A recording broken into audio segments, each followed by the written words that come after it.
स्वामी समर्थ. आणि मृत्यूच्या दारातून परत आलेला भक्त अक्कलकोटमध्ये एक भक्त राहत होता. तो श्री स्वामी समर्थ यांचा खूप मोठा भक्त होता. रोज त्यांचं नामस्मरण करायचा. एके दिवशी तो अचानक खूप आजारी पडला. त्याची तब्येत इतकी बिघडली की गावातील वैद्यांनीही आशा सोडली. घरात सगळे रडत होते, पण तो भक्त मात्र शांतपणे स्वामींचं नाव घेत होता. श्री स्वामी समर्थ, श्री स्वामी समर्थ. रात्र झाली. सगळ्यांना वाटलं आता शेवट जवळ आहे.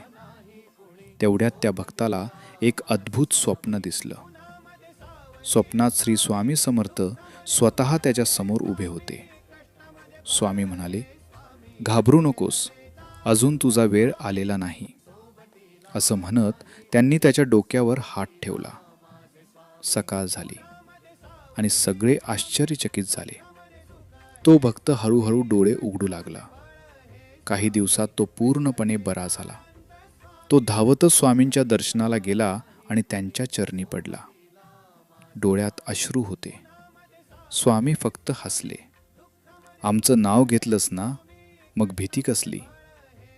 कथेचा संदेश.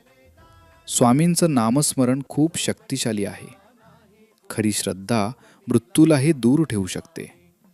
संकटात घाबरायचं नाही, विश्वास ठेवायचा.